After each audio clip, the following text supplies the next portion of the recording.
Bagaimana mungkin kita tetap beriman ketika yang kita alami justru kegagalan demi kegagalan? Shalom Bapak Ibu Saudara yang terkasih, senang sekali berjumpa dalam video hari ini.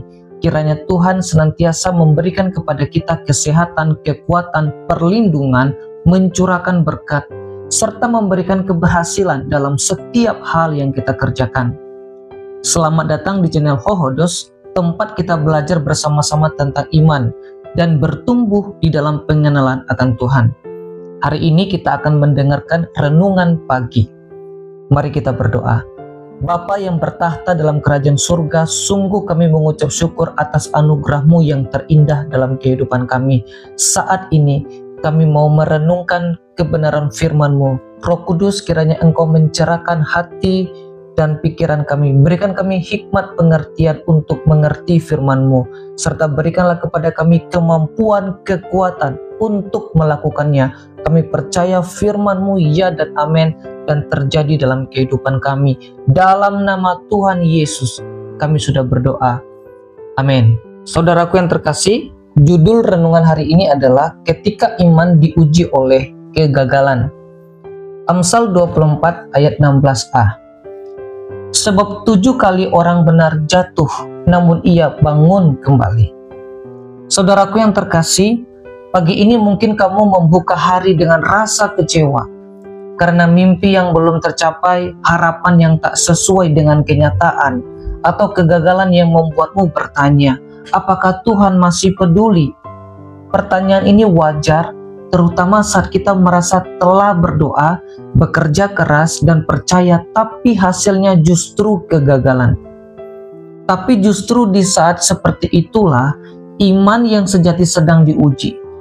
Bukan saat semuanya berjalan lancar, tapi saat jalan terasa buntu. Pertanyaan perenungan kita pada saat ini adalah, bagaimana kita merespon kegagalan sebagai orang beriman? Yang pertama, kegagalan bukan akhir, tapi proses. Saudaraku, banyak orang berpikir bahwa kegagalan adalah tanda bahwa Tuhan tidak menyertai, atau bahwa iman mereka sangat kurang. Padahal dalam perspektif kerajaan Allah, kegagalan seringkali adalah bagian dari proses pembentukan yang sangat penting. Iman tidak tumbuh di atas keberhasilan demi keberhasilan, melainkan dalam lembah-lembah kelam, lembah-lembah kekecewaan dan keraguan. Saat kita belajar untuk tetap percaya, meski kita tidak mengerti, itu iman. Mari kita lihat sejenak kehidupan beberapa tokoh dalam Alkitab. Yang pertama adalah Musa. Ia sempat gagal membebaskan bangsa Israel pada percobaan pertamanya, dan malah melarikan diri ke padang gurun selama 40 tahun. Tapi itu bukanlah akhir. Itu adalah masa persiapan. Tuhan tidak membuangnya, tetapi membentuk karakternya agar ia siap dipakai. Dan perjumpaannya di Gunung Sinai menjadi titik balik. Tuhan memakainya dengan luar biasa. Ada mujizat dan tanda-tanda heran yang menyertai kehidupan Musa dan pelayanannya. Yang kedua, Daud. Daud pernah gagal menjaga kesuciannya dan jatuh dalam dosa. Tapi ia tidak tinggal dalam kegagalannya itu. Ia berubah, ia bertobat, dan Tuhan tetap menyebutnya sebagai orang yang berkenan di hatinya. Mengapa? Karena Daud menyadari bahwa kegagalan bukan akhir dari relasinya dengan Tuhan, tetapi momen untuk kembali kepadanya dengan lebih dalam. Ketiga, Petrus. Petrus yang penuh dengan semangat pernah bersumpah akan setia sampai mati. Tapi ia justru menyangkal Yesus 3 kali. Namun setelah kegagalannya itu, Petrus mengalami pemulihan dan di kemudian hari menjadi tiang jemaat mula-mula. Iman Petrus tidak dibangun dari rasa percaya diri, tapi dari pengalaman jatuh dan diangkat kembali oleh kasih karunia Tuhan. Saudaraku yang terkasih, semua tokoh ini menunjukkan bahwa kegagalan bukanlah titik akhir, tapi bagian dari proses perjalanan iman, pembentukan karakter kita. Tuhan tidak mencari orang yang sempurna, tapi orang yang mau dibentuk melalui proses, termasuk melalui kegagalan. Saudaraku yang terkasih, Hari ini, jika kamu merasa gagal dalam pelayanan, dalam keluarga, dalam pekerjaan, atau bahkan dalam kehidupan rohani, jangan langsung menyimpulkan bahwa kamu tidak layak. Tuhan tidak selesai denganmu. Mungkin ini bukan akhir dari ceritamu, tapi bab baru yang Tuhan sedang tulis. Tetap percaya, tetap belajar, tetap bertumbuh. Yang kedua, iman diuji lewat kekecewaan. Saudaraku, salah satu ujian terbesar dalam hidup orang percaya adalah ketika kenyataan tidak sejalan dengan harapan. Kita sudah berdoa, sudah beriman, sudah melakukan bagian kita, tapi tetap gagal. Nah, disitulah ujian sejati dimulai. Apakah kita masih percaya ketika tidak ada alasan logis untuk percaya? Iman yang belum diuji belum bisa dikatakan kuat. Seperti emas yang dimurnikan dalam api. Iman yang murni justru diperlihatkan ketika menghadapi tekanan, rasa kecewa, bahkan kehancuran. Dalam fase ini, kita cenderung mempertanyakan banyak hal. Mungkin yang pertama adalah, mengapa ini terjadi padaku?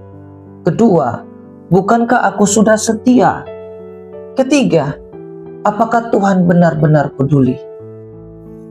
Tetapi tidak banyak kita yang mempertanyakan ini kepada Tuhan. Atau kita mau bertanya kepada Tuhan, dengan situasi yang seperti ini, kira-kira Tuhan mau berbicara apa kepadaku? Nah, saudaraku yang terkasih, pertanyaan-pertanyaan ini tidak salah, bukan? Bahkan, Tuhan tidak anti terhadap pertanyaan dan pergumulan. Dalam Mazmur, Daud berkali-kali mempertanyakan Tuhan di tengah kekecewaannya. Namun ia juga menunjukkan bagaimana iman dan kejujuran hati bisa berjalan bersama. Saudaraku, dalam Amsal 24 ayat 16 menekankan bahwa jatuh itu manusiawi, bahkan bagi orang benar. Tapi yang membedakan adalah respon setelah jatuh. Orang benar bangkit kembali bukan karena kekuatannya sendiri, melainkan karena iman yang menolak untuk berhenti percaya. Saudaraku, mengapa kekecewaan penting dalam proses iman? Karena dalam kekecewaan, kita belajar melepaskan kendali dan berserah sepenuhnya kepada Tuhan. Yang kedua, kita dipaksa melihat bahwa iman bukanlah alat tukar untuk mendapatkan apa yang kita inginkan, tapi relasi dengan Allah yang tetap setia, sekalipun hidup tidak ideal. Yang ketiga, kita menyadari bahwa Tuhan bukan hanya Allah dalam keberhasilan, tetapi juga Allah yang hadir dalam kegagalan, tangisan, dan air mata yang begitu dalam.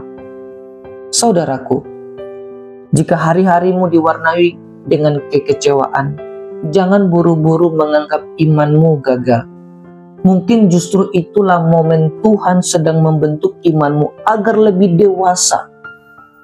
Iman yang tidak tergantung pada hasil, tapi berakar pada pengenalan akan Tuhan. Yang ketiga, di tengah kegagalan, Tuhan masih bekerja. Saudaraku yang terkasih, salah satu kesalahan berpikir yang sering muncul saat kita gagal adalah Tuhan sudah berhenti bekerja. Tapi kebenarannya adalah Tuhan tidak pernah berhenti bekerja, bahkan ketika kita tidak melihat hasilnya. Dalam Roma 28, sangat tegas menegaskan kepada kita bahwa Allah turut bekerja dalam segala sesuatu untuk mendatangkan kebaikan bagi mereka yang mengasihi Dia. Perhatikan kata segala sesuatu. Itu berarti termasuk kegagalan, kesalahan, kekecewaan, tangisan, penantian panjang, semuanya berada dalam kendalinya. Allah bisa pakai kegagalan kita, kesalahan kita, kekecewaan kita untuk mendatangkan kebaikan bagi kita. Kita dapat belajar sesuatu ketika kita gagal, ketika kita melakukan kesalahan, ketika kita kecewa. Tuhan bisa pakai itu untuk mengubah karakter kita. Tuhan bisa pakai itu untuk mengubah cara berpikir kita.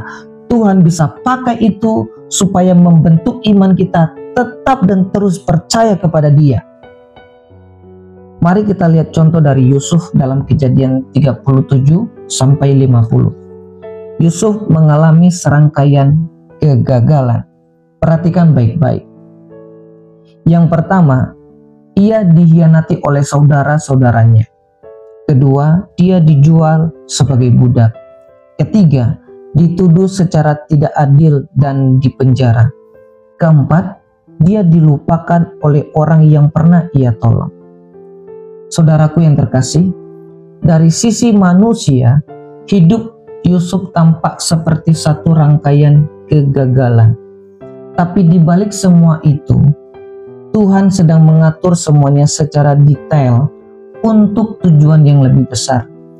Yusuf sendiri mengakuinya di akhir kisahnya dalam Kejadian 50 ayat 20. Memang kamu telah merekakan yang jahat terhadap aku, tapi Allah telah merekanya untuk kebaikan.